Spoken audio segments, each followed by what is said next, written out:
Hello and welcome to the Elemental Digital Decarbonisation Festival. Elemental is the community for professionals focused on heat, water, air and energy. I'm Dhruti Shah and I'm today's host for our session on models for whole house retrofits. Now, overhauling every aspect of a property can be pretty complex. So we're going to discuss how to do it in a way that's pretty holistic. This involves assessing every element of a property, from insulation levels to heating systems. But this isn't easy. And what happens if you have a variety of housing stock? Also, how do we do all this in a cost of living crisis? So just to let you know that this is a CPD accredited session with the following learning objectives. By the end of this webinar, we aim to equip our attendees with an understanding of whole house retrofit and some of the challenges social landlords could face when planning an expensive retrofit program. This will include discussion of the Energiesprong approach to retrofit and practical examples from successful projects. Now, I'd like to introduce I'm so excited. Let me introduce you to our fantastic panelists, and they perhaps have the answers that we're all seeking for. We have Richard McWilliams, who's Director of Sustainability Consultancy, Turner & Townsend, Ian Hutchcroft, Director at Energiesprong, Neil Donald, Head of OVO Energy Solutions, and Dermot Barnes, Associate Director of Sustainability at XCO2. So what I'm going to ask now is if you could all introduce yourselves, so beyond what I would call a byline, that headline, and the types of projects that you've been working on recently around this issue. So, Richard, would you like to go first? Yeah, fine. Thank you very much, and thanks for having me. So my role at TNT is leading, we formed and leading the sustainability consultancy business, where we're helping organisations to kind of drive the scale and pace of their transition to a low carbon sustainable future. Typically focusing on, a programmatic approach to, let's define a strategy and a roadmap and then deliver. Example projects, I have the privilege and honour of, as a team, we're running the Social Housing Retrofit Accelerator, which is a BASE-funded support service for people, for housing organisations bidding to the Social Housing Decarbonisation Fund. Soon to open, so very exciting, an awful lot of activity there. But really almost a platform that's been working on very hard with Ian and the Energiesprong team over the last 3 or 4 years is the Mayor of London's Retrofit Accelerator of Homes, looking and especially the Innovation Partnership, which I'm sure we'll hear more about in the future. And then just briefly, a flavour of other stuff. We are working across public and private sector, real estate, infrastructure, defence. There's some really interesting examples of work, including like 200 London real estate organisations that we're working with currently to define their pathways to net zero. So hopefully lots to bring to the conversation today. That's fantastic. Thank you so much. And Ian, are you able to bring forth what you're working on and more about what your title actually involves? Sure, yes. Hi, everyone. It's good to be here. So I'm Ian Hutchcroft. I'm one of the directors of Energiesprong UK. We set up Energiesprong UK back in 2015 with the aim of transforming the performance, desirability and scale of net zero retrofit delivery here in the UK. And we started off with a big advantage because the Dutch government and their housing and manufacturing and construction sector partners had put in the hard yards over the previous decade and worked out a way of industrialising the retrofit of homes and creating a business model that pays for the cost of delivering retrofit by using the long-term energy and maintenance savings that a net zero retrofit delivers. So we had that advantage, but that was very much tailored for the Dutch market at that time. So what we've been doing is adapting the Dutch Energiesprong approach for the UK market, which we've done.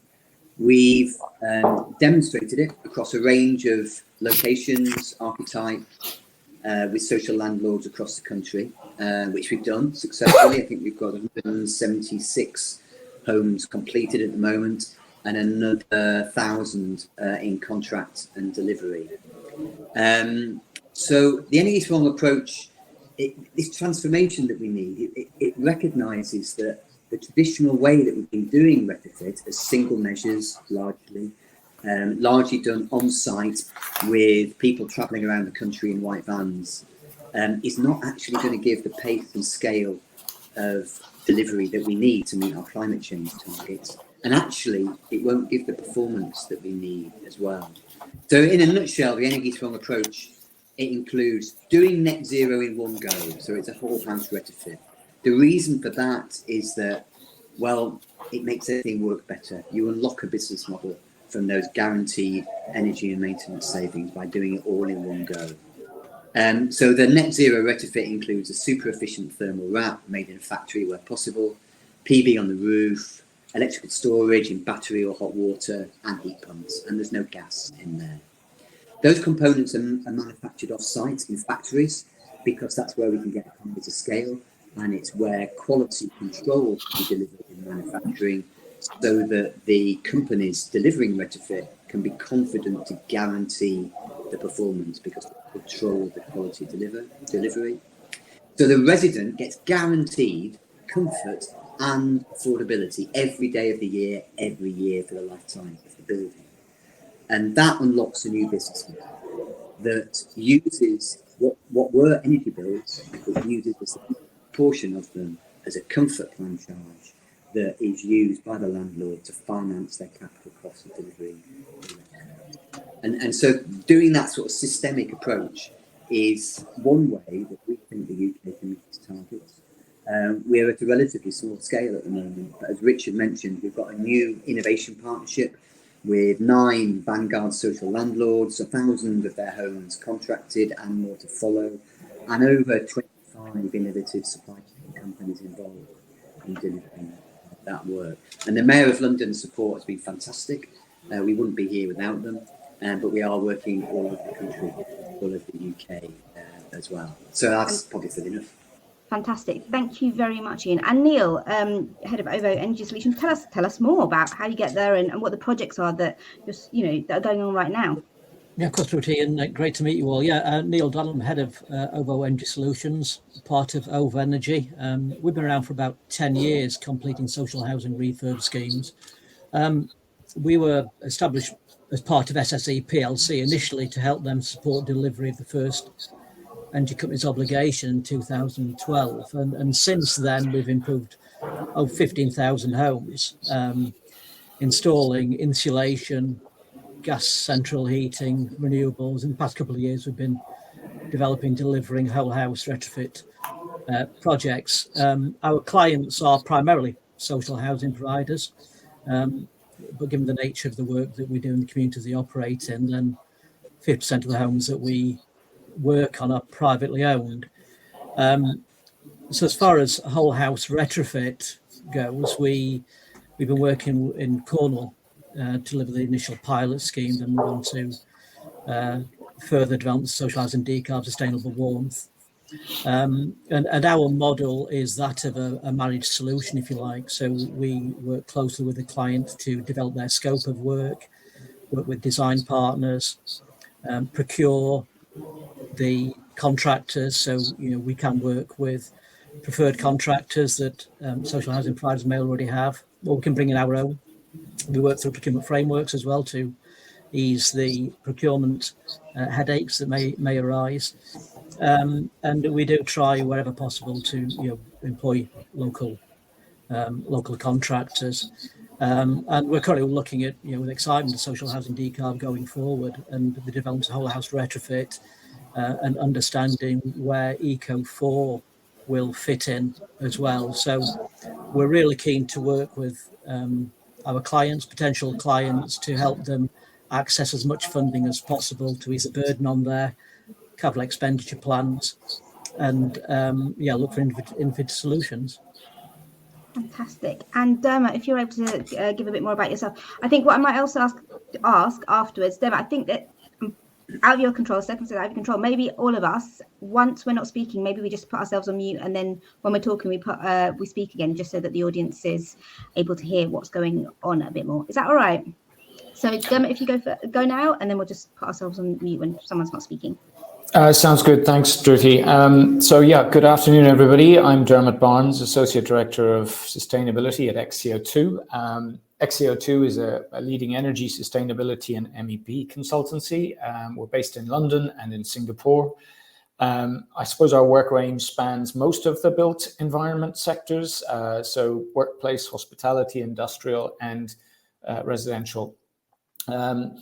On the residential front, we're currently working on some really interesting projects with such landlords as our Royal Borough of Kensington and Chelsea, London Borough of Hackney, and Peabody Homes, amongst others.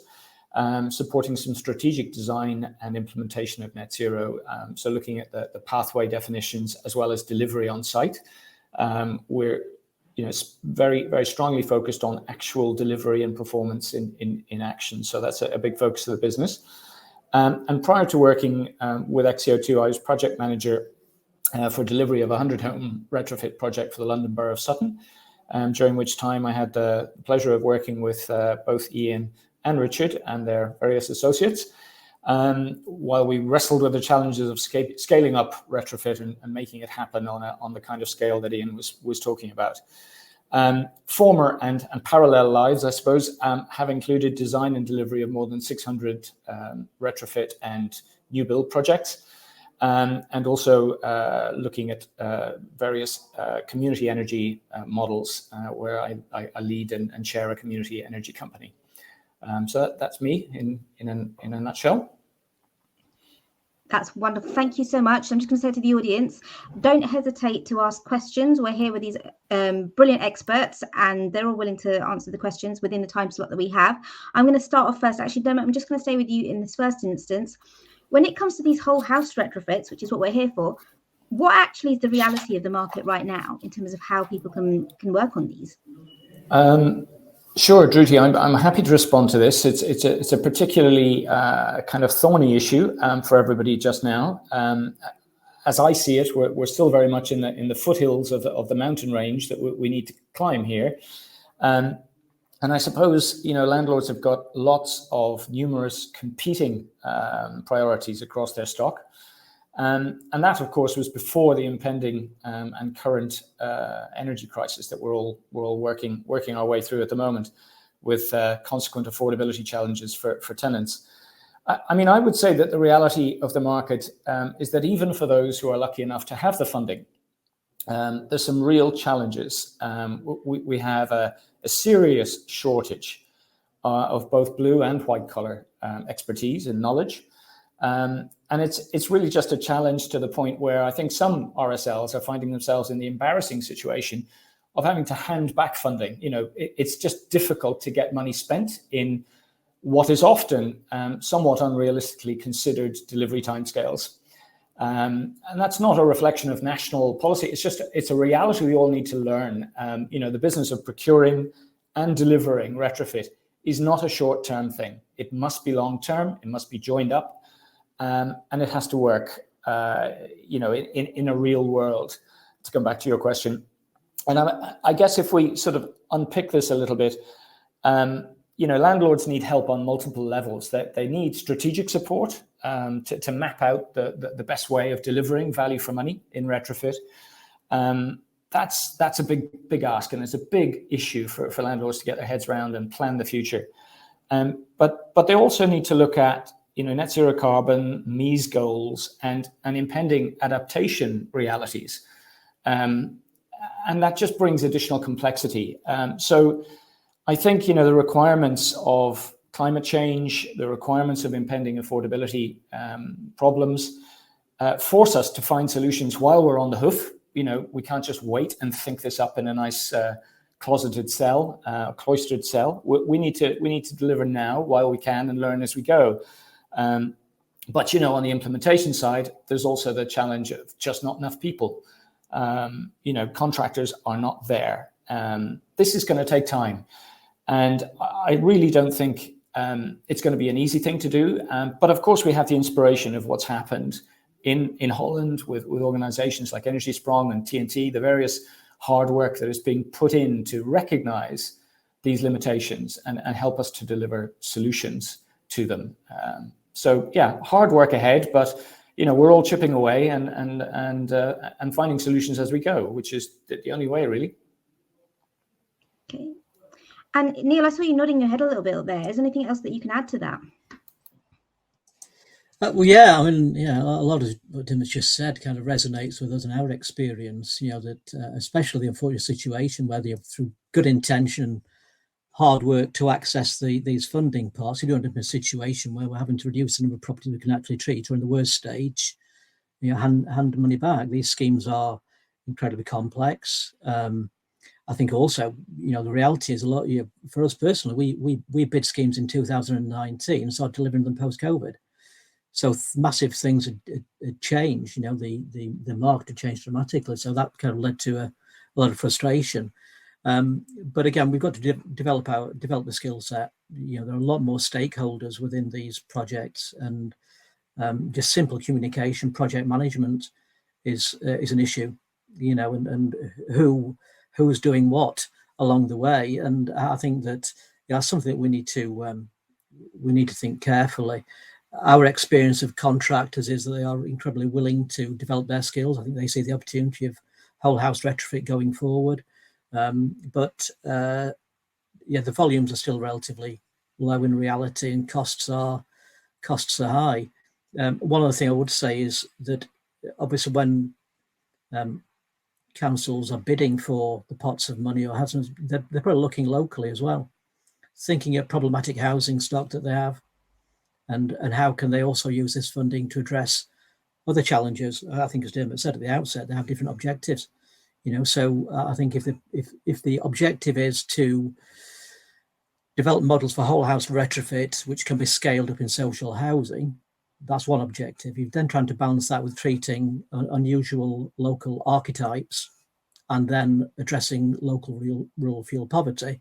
It becomes a much more complex problem.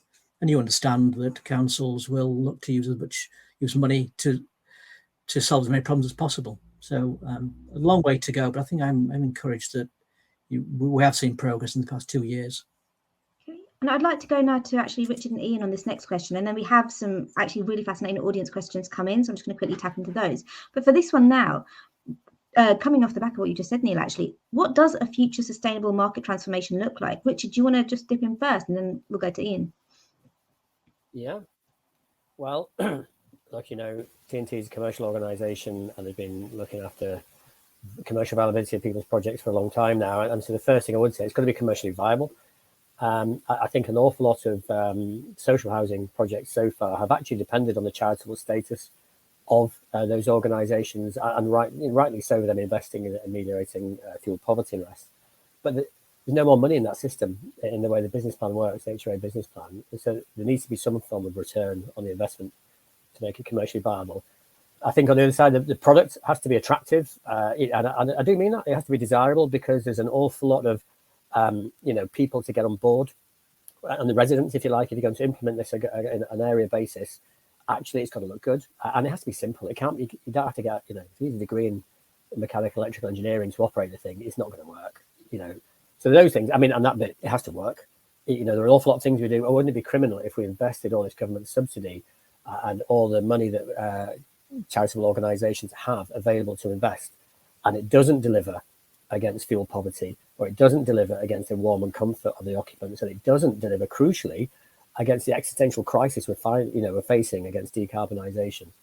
But then the thing is, if it does work, then it becomes investable, and all of a sudden, if you have the finance products, you can unlock a whole wealth of long-term patient institutional funding that can then be pumped round back into supply chains who have a desirable product to make it more desirable, to make it work better, to make it a better investment. And all of a sudden you have a virtuous circle from what is currently a wicked problem in the market, I think, as Dermot has previously said on other occasions. And I think the trick is here is to help and support the government to see the Social Housing Decarbonisation Fund, for example, which has a role to stimulate that, not to fund the whole thing, but it's to stimulate the market. And then it's how can we support government to inform and build that with stakeholder engagement into a market transformation program that delivers that virtuous circle of onward investment, job creation, and ultimately benefits for occupants and society. Thank you. And Ian, can you sort of elaborate any further on this?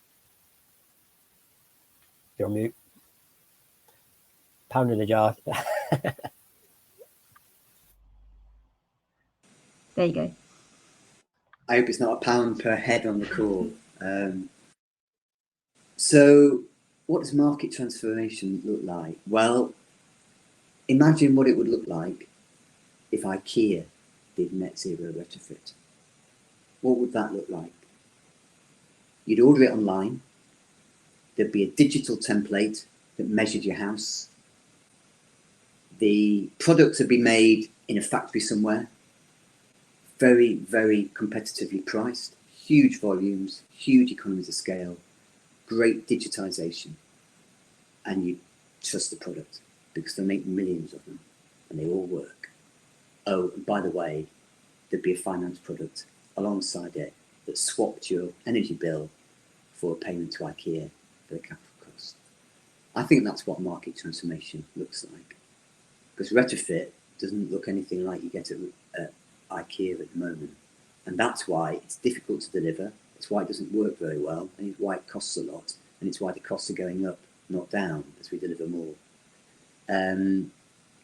I think what we've proven to date with Energiesprong, and I'm not going to overplay it, it has been blooming difficult delivering Energiesprong over the last few years, as Dermot and Richard and all our colleagues and all our landlord partners will agree. It's been really, really difficult.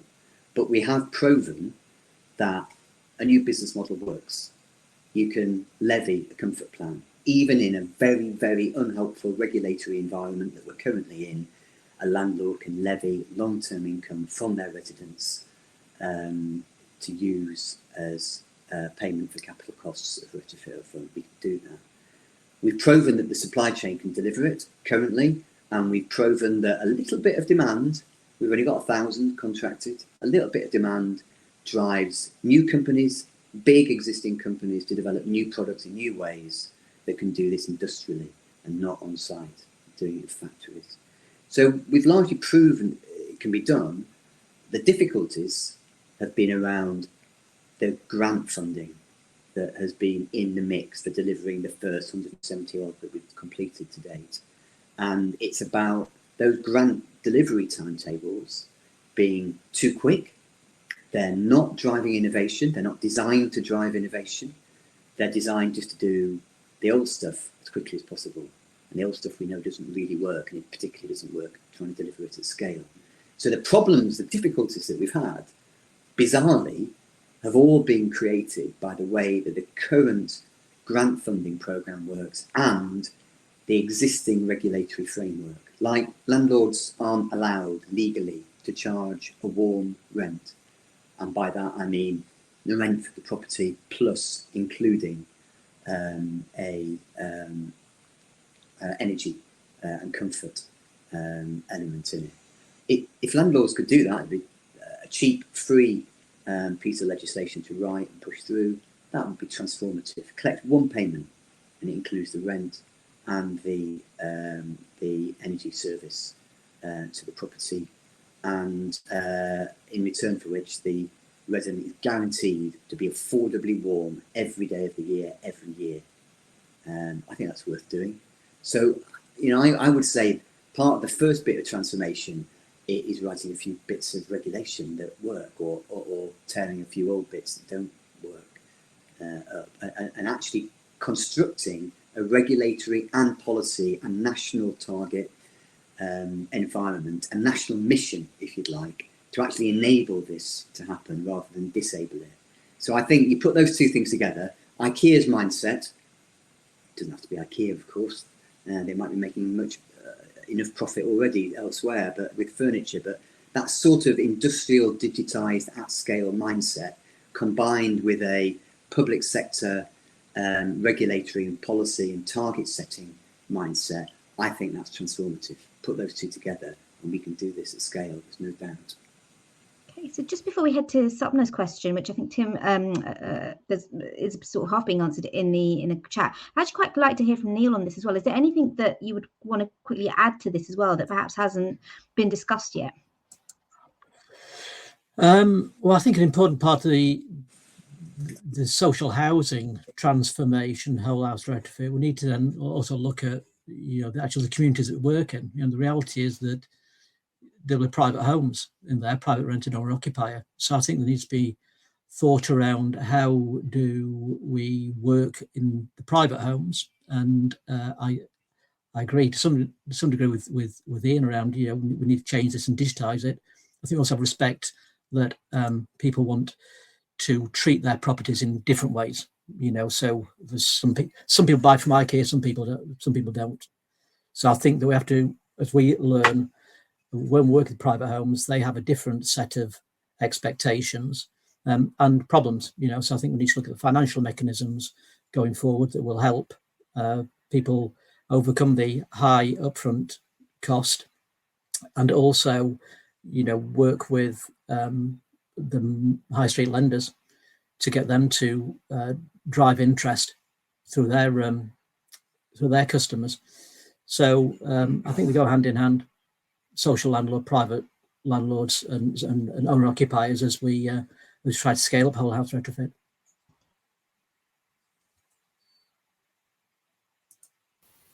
That's another pound into the jar, Dhruti.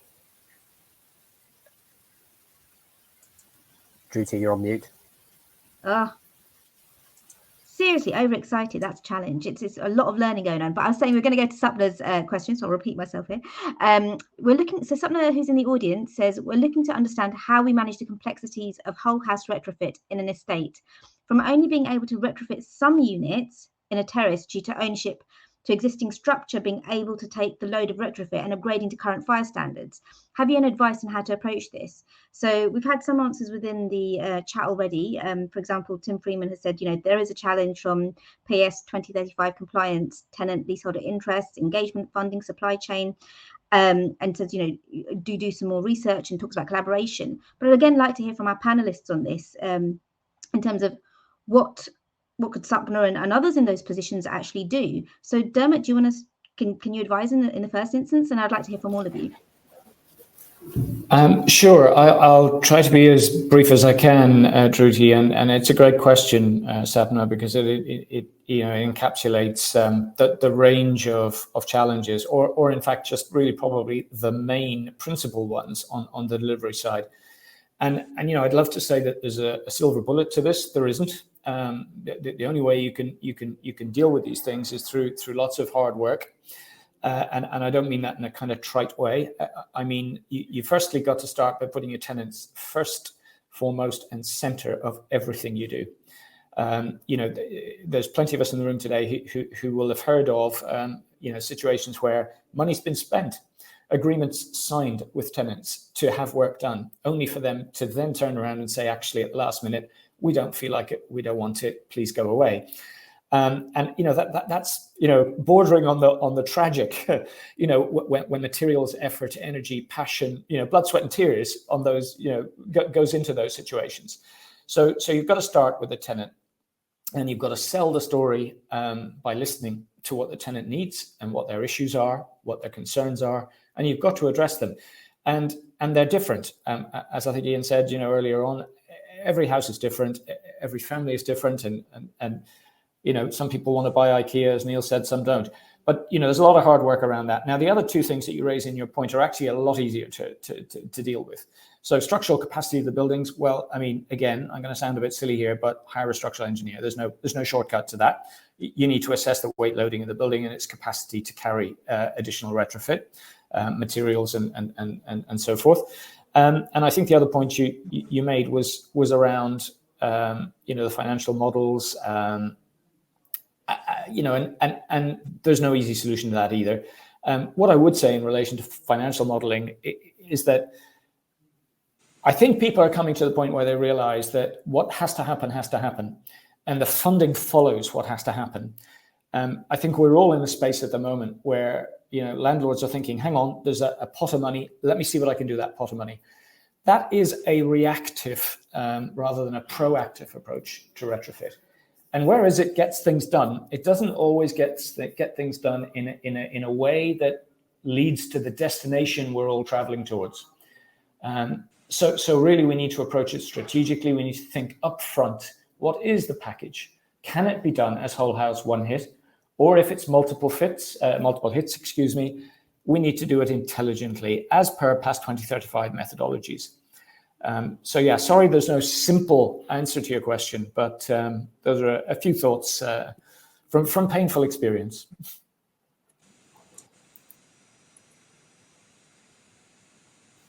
Dhruti again. Again? Neil, do you want to add forth anything on that?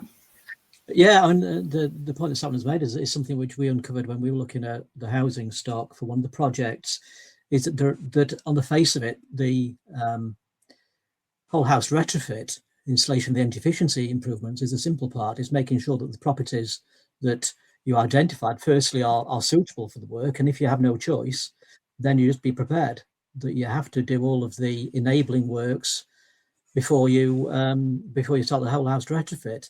And that's got to be really clear at the outset, especially if you're going to go for a bid. You know that you have to know exactly, go in eyes open, what the capital expenditure commitment is going to be. And yeah, just I think as Dermot said, just make sure you've got the experts available, structural engineers to support you. So I think PAS helps along the way, undoubtedly, but you've got to be prepared that the work can grow. And for example, I think that we looked at the energy efficiency work on a property. Let's say it's £45,000. Enabling work on the same property is £20,000. So that can be the scale of work before you can even start doing the great stuff. The mouse man. Ian, I noticed that you've put some response in the chat, but it'd be useful just, I think, for others who perhaps maybe they can't see the chat, I'm not sure at the moment, to also hear what you're offering as well. Sure. I mean, I would say to Sapna that this can be done. The technical problems are overcomable. There's no doubt about that. We've seen some projects that tackle some really difficult, the most difficult properties, and those technical challenges have been overcome. But I'd agree totally with what the other guys have said. You've got to have good people with the right skill set, whether they're inside the organisation or they're your partners, your contracted partners. You've got to have good skill sets in there, experienced people, and you can't cut corners on that. You've also got to have the right internal mindset, I would say. From the board to the shop floor, you need to be joined up, and you need to be horizontally joined up as well. Like your resident engagement people are as important to this as your PAS 2035 qualified people are. You need to be a really good cross-organisational team, and you need to be ambitious. You're not going to crack this in 6 months. If you're doing a whole estate, you need to think about the very long term, and there's no point doing one estate, is there? If you've got 20, the equivalent of 20 estates, there's no point doing one of them. You've got to do all of them. So start with the end of mind. Start with the mindset that you're going to do this to every property in the next 10 years, and get the organisation behind you, and one bite at a time is how you eat an elephant. And Dhruti, just to come in at the end, I don't want to delay getting around to the questions, but the practical, we're talking about starting this earlier. One practical response is don't start there. I think, I've been innovation director before, I've been responsible for all kinds of business transformation, and there is a trip hazard of potentially picking off your gnarliest, most wicked problem or estate with multiple dimensions of complexity as your first. And you wouldn't do it if you're going to a marathon. You wouldn't say, right, I tell you what, I'll try a marathon. You would build your way up through scale and complexity, and just build up those skills and capabilities. So for me, this thing is about a journey, but it doesn't have to start there. And so I'd say it might be a little bit less scintillating for some of the elected leadership or the senior leadership, but actually steady, slowly, step by step, and continuous incremental improvements in commitment will get you there a lot quicker than one-off attempts at a paradigm shift, because you don't do those alone. So that would be my only thing, is maybe pick an easy one to start with and build up. That's really helpful. And I'm just going to pick up on a point that Jason's said in the comments, and it involves a question, where he says, another elephant in the room at the moment is funding is not driving us to whole house retrofit. The driver is solely to get to EPC rating C.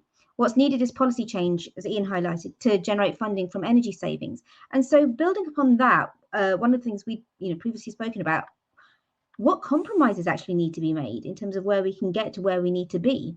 So in that instance, Richard, I'm going to actually stick with you for this one, for the first question, but I'd, again, quite like to hear from as many of you as possible. Yeah, no, okay. I think, first of all, to declare an interest, I am supporting BEIS to get the £700-800 million of social housing decarbonisation fund deployed. But I'm also working with Ian on getting a transformational whole house retrofit. So I really understand the space that the question comes from. And I think my pragmatic answer is we aren't in a perfect world. We do have to think of the end in mind, but we have to start where we are. And actually, there's an opportunity here to use the standards that we have to begin to mobilise as much of the market and the tail draggers and the least, it's the worst first and with least regrets rather than maybe no regrets. And actually just try and mobilise the market at scale to do almost anything, because then you get that liquidity of thought and you're going to get some market dynamic about improvements. And what you might find is actually then some of the innovations that the Retrofit Accelerator for Homes and Energiesprong are bringing into the market and generating will actually then flourish, and then you'll see a next generation. So remember, it's a journey, and yes, there are policy improvements, but it's very hard to set I can't imagine if I was Bayes, likes of, some of us saying, oh, let's go really high. You kind of go, yeah, but not everybody can achieve that. You can't set a regulation that's impossible for lots of people to achieve. So I would say, let's stand back, look at this as a journey, and start where we are, do the best we can with what we've got, but really have an ambitious vision and make every pound count. And that would be, and look, I know it's not a perfect answer but I think it's most probably a very practical one. I don't think we'll ever get any perfect answers, considering how wide the debate can actually be and the conversation can be. But Dermot, how about you? Compromises, what should we be factoring in? Well, I mean, I'm kind of, I want to say that things should be simpler, and goodness knows they should. But we can't simply, we can't simplify something that is as complex as this. And it is, what academics often refer to as a complex and even a wicked problem. And that's just a label, but it's a signifier of all the characteristics of what we're living through at the moment. There's no central problem managing authority for retrofit or for net zero. Either one would be great. There's enormous inertia and path dependency in the industry as we know it, and that those are the things we're fighting against to try to automate and industrialize things. There's a dwindling time frame, in which we can deliver these solutions. We really, really needed to be doing this, 30, 40 years ago, and we're coming very, very late to the party. And of course, the classic characteristic of this is short-term thinking. We're living through a system at the moment which essentially discounts the future radically in favor of the present. And that just won't work. So until and unless some of these elements change, and that means real government leadership, it means thinking beyond the next election, it means collaboration across parties, and it means, to reflect what Ian was saying, it means a mission-oriented approach. This is 100 times more complex than going to the moon and coming back. And if we look at what was mobilized to make that happen back in whenever it was in the 60s, we need that times, a factor of 10 or more. And at the moment, we don't have that policy environment and framework that enables us.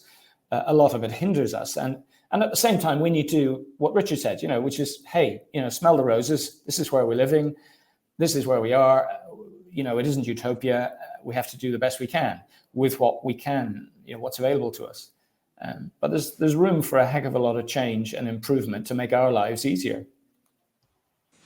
And so just building upon that, I'll go to you both, Neil and Ian, in terms of, we've got these compromises, we're all, the fact is there needs to be these compromises, but what can we do in terms of innovation as well? So where are we at? Where can we be, considering the reality of what we're doing right now? I mean, I would say that you can't compromise with net zero.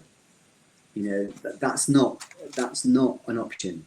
The science is absolutely crystal clear, and Dermot's right. We should have been doing this decades ago. We've given ourselves about the last decade. We're in the last decade chance saloon, if you like. So the EPC target that we talked about, I mean, all of us know that is not compatible with net zero. It's a historical target, and government, for whatever reason, has not changed its target to fit the net zero reality. So no compromise there, I would say. We're cheating ourselves and our children in the future if we don't recognise that. So there's also the reality that landlords are in an environment where there's a lot of pressure to do something for as many people as possible. And that looks like single measure stuff that's on the shelf that can be done quickly. The reality is you can't do that for everybody. And the reality is that it's not a sustainable path to get to net zero either. But I think Richard is right. I think we're going to see a number of different approaches for a few years yet. I think we need to really focus on the innovation side. It might not be the biggest spend in your organisation at the moment, but by working, landlords coming together, starting from where you are, as Richard said, not necessarily tackling the most difficult to do properties first, but working on that innovation agenda. And obviously, I would say this, wouldn't I? But I think the Energiesprong approach is, I think it's the only whole system approach out there that gives you a chance of financing net zero at scale. Work with us on that approach, and you've got to continue doing the single measure by measure, making the most of government grants where you can. But that no regrets possibly, or least regrets as Richard called it, is something you've got to bear in mind. And that's why you need some good people around you in your organisation to help make that judgment about where can we do a single measure because government will pay us to do it, but how can we do it in a way that we can add a whole house approach later in a way that doesn't mean we've got to rip out the old measure to make it work. That's tricky, but I think landlords have got an opportunity to vote with your feet, because if you're clear with government to say that EPCC, for example, isn't appropriate and not fit for purpose, if we come together as an industry and an interest group, I think government should listen to us, and perhaps we need to do a bit more of that in our sector. Industry and landlords coming together and bringing government with us on the policy journey. Thank you. And Neil, anything further to add on that? Or? Yeah, I think in our experience, where the innovation needs to come is around the survey and engagement with residents, because that's an issue I think was raised earlier. You can start well, and they'll be well-meaning, and then they decide to close the door later when you've signed them up and started, include their property in the scheme. So I think we've got to become much less intrusive when we engage with properties, because doors close, and also make sure that once we start delivering, we deliver it really quickly, because again, residents will get bored. They don't want work on their house taking months from when we first survey it to completing it.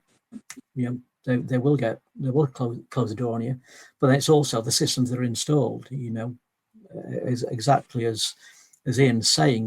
We've got to be much more efficient to use the labour that's available and the skills available to deliver a whole house retrofit, and become less reliant on the pinch points of the typical construction trades. Take as much as you can off site and get the work done much more quickly when you're on site. And I think that's where the innovation needs to come from. But and funding, policy, legislation, whatever it is, needs to drive it. I think the point around net zero,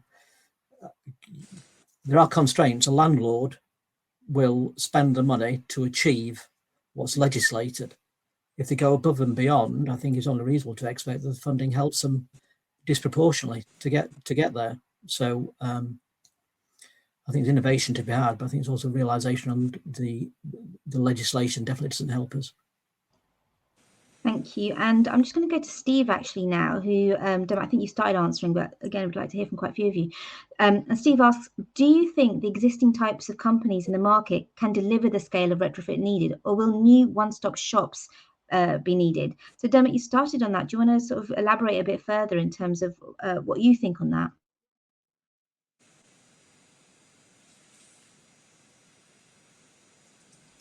You're doing the silent talk, much like me.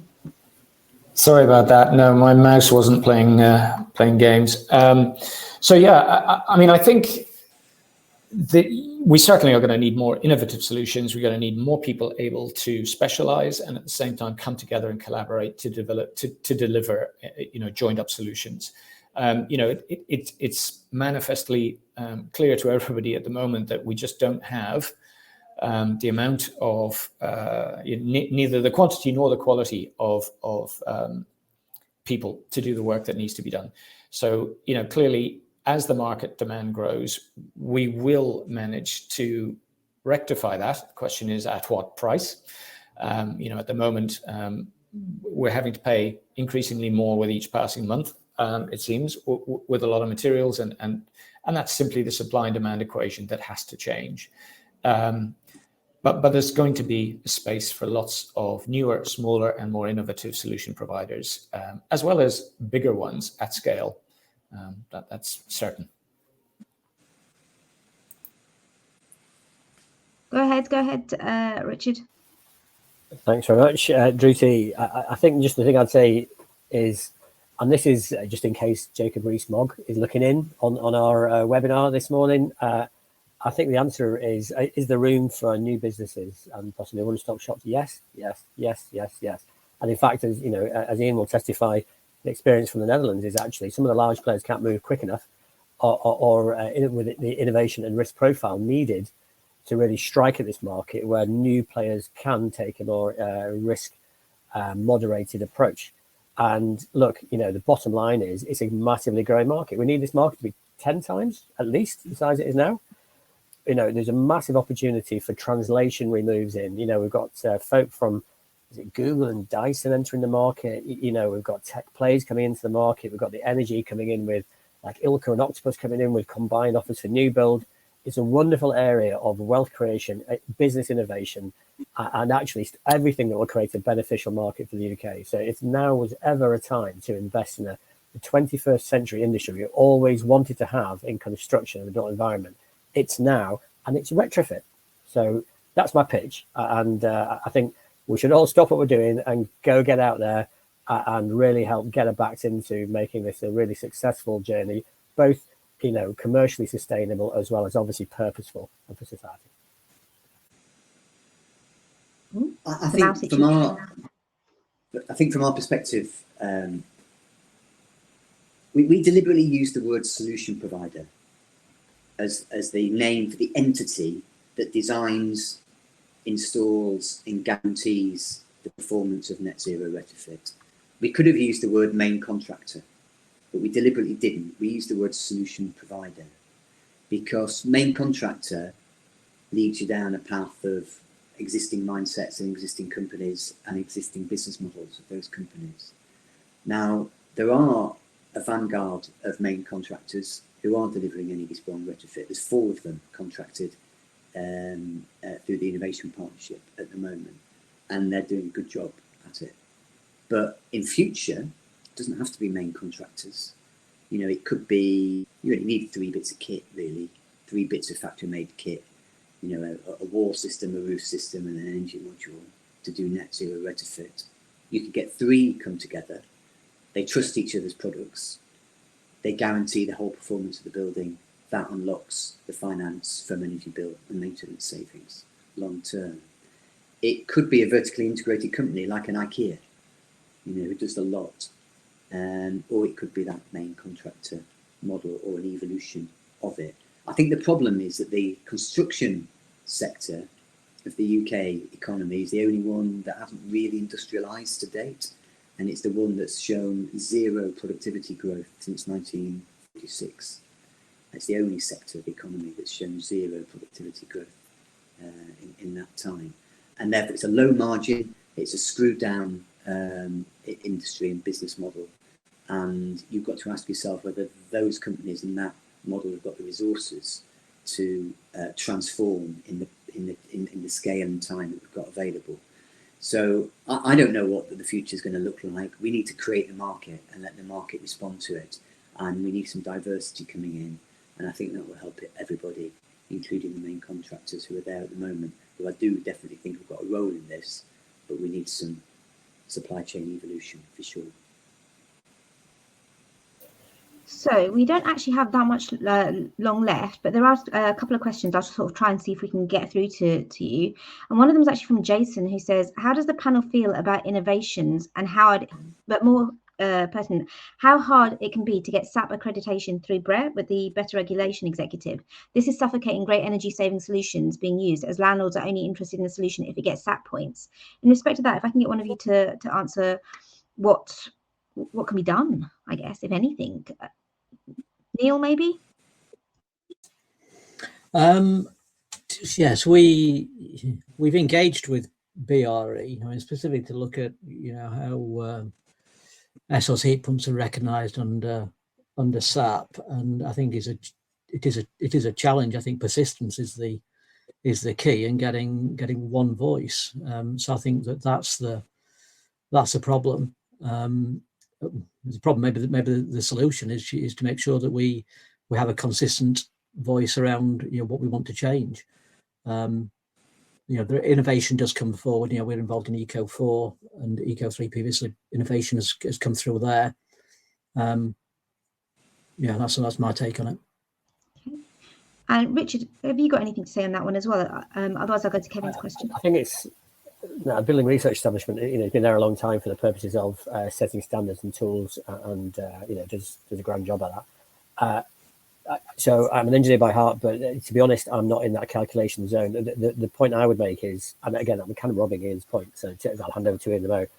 But you don't buy cars by looking at a discrete carburetor performance guide and making sure that the new exhaust has got some type certification testing. You get a product that works, and you buy it, and it works. So for me, what we need to look at is the end game, and then work back from that. And I think, to kind of slightly bend the question, there's quite a lot of commentary I'm getting back from housing organisations about past 2035. And it's always a bit costly, especially for some of the cheaper buildings to address. You kind of go, yeah, but the cost of failure is absolutely enormous. It's every pound we've spent today on retrofit has done nothing. Well, not nearly as much as it ought to do for any of those stakeholders, whether it's fuel poverty or the planet. So I think we need to be actually not necessarily getting too tied up on. I know we have to, and better people than me would, but I think we have to be aware of the strategic context. We need a product that works and is easily bought and just delivers and is guaranteed to do so. But Ian, sorry, I'm kind of nicking your messages there.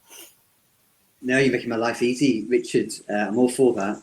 And also another thing about cars. Cars are a really good analogy. The automotive industry, really good analogy for all of this, I think. Do you remember the old days when you used to buy a second-hand car and you bought an extended warranty with it as well? Yeah, nobody does that anymore, do they? You don't buy an extended warranty on a car. You buy a car because of its brand, and because you trust it, and because your mates have got one, and there aren't any horror stories in the press about particular brands or models that put you off buying it. You buy it, you trust it, it works. That's the cheapest way to guarantee quality and performance, is they just work, and they always work, and they consistently work, and everybody knows that they work. And if anything does go wrong, customer care is top notch, and it's sorted out immediately, so it doesn't become a story or a scandal. That's what automotive has done over the last couple of decades, and that's what construction and manufacturing needs to do, I think. And I think all these things like past 2035, which actually is not really designed for off-site approaches, it makes off-site. We can do it. We can do it with past 2035, but it's not designed for off-site. I think all those sort of standards and intermediary quality approaches are. I think we need to look to a future where we don't need them. Look like something that looks like automotive. It's a clearly regulated sector with clear outcomes regulated of it. And performance is such that it's trusted because it's industrialized, it's digitized, it's a product that has got quality built into it from the very beginning. And we need construction in general to look like that too. I think we partially answered actually some of Kevin's questions, which were the last question I was going to go to. So it was asking about the panel's view on building standards and the suitability to deliver environmentally efficient dwellings, but also if a system-wide approach was required in terms of how manufacturers are engaged in support of large-scale need. So I think there has been that element of there needs to be collaboration, there needs to be supply chain focus as well. So in that respect, what I'd really like is to hear like one last key takeaway message in a sentence, if you can, from each of you that you'd like the audience to be aware of. And then I think we're going to come to time. So how about you, Dermot? You can go first. Thanks, Dhruti. I guess I'm sort of most moved by the question we had before around SAP conformity and SAP points. And I think my point really, my key takeaway would be we need people who are prepared to see beyond that, and we need housing associations and landlords who are prepared to understand there's almost another set of priorities at the moment, and those are around people being able to continue to live in their homes. Essentially the heat, the eat or the rent time bomb is only around the corner if it isn't already detonating. And what that means is we have to focus on solutions which deliver results that don't just deliver SAP points. So the thinking really needs to be around, kilowatt hours per square meter per year. That's what matters for heating and for primary energy demand in a building. So my appeal to social landlords is that when you're writing your specs and your scopes and you're thinking about how you spend your money, try to think about spending that money in a way that gets you beyond the notional SAP points for EPCC and takes you into a territory that makes a difference to your tenants' lives, and ultimately gets you closer to that net zero and gives us a planet we can continue to live on. That's the message. That's what we need. We need that leadership from everybody. We're not getting it from government, somewhat tragically. We need to lead government in that direction. Okay. And Neil, a key takeaway message for our audience. Well, again, I think the Dermot just said it. Don't forget the people in the houses that we're going to improve. They do have to. Whatever we do, it has to be done in a way that's affordable for the residents, and that doesn't always flow through at times. Okay. Richard? I would say just to remember and just have in mind, we are in a golden age through circumstances that are not of our making and not ideal, but we're in a golden age of innovation and investment that's going to be purposeful. And if we can just see that and recognize we're starting here, but think big, think endgame, and think of that incredible, think vaccine task force, that what we can do as a country, as an industry is incredible when we set our minds to it and work together and have that inspiring vision to aim for. And I think we have it. It's all here. I think we've just got to get stuck in and get behind it and collaborate, make the most of what we've got now, but always be thinking about that future business opportunity to make that virtuous circle work for absolutely everybody, including the residents, investors, the wonderful organizations that organize those properties and look after them, and then obviously the markets and governments in which create that space for them to operate. It's a golden age. Let's just really strike and really strive to achieve it. And Ian, you get the final sort of takeaway message before I do the goodbyes. So go ahead. Agree with all of that. Let's be driven by the outcomes that we need, that we have to have. We have to have net zero homes. We have to have warm, everyday, every home homes, and we have to have affordable homes. We have to have those three. So let's be driven by those three outcomes, and whatever day-to-day policy or targets are set, let's focus on those three outcomes, and I think everything will become a bit clearer. Thank you so much to our esteemed panelists, Richard McWilliams, Director of Sustainability Consultancy Turner & Townsend, Ian Hutchcroft, Director at Energiesprong, Neil Donald, Head of OVO Energy Solutions, and Dermot Barnes, Associate Director of Sustainability at XCO2. Thanks so much for all of you who've joined. We will be writing a roundup of the key messages from today's session. If you're not already, please do follow us on our on LinkedIn and on our socials and on the website Elemental UK for all the latest updates. The festival does continue, so for more details on all the sessions, please check out the website. Also, one more reminder, this session was CPD accredited and you can watch it back. So thank you so much.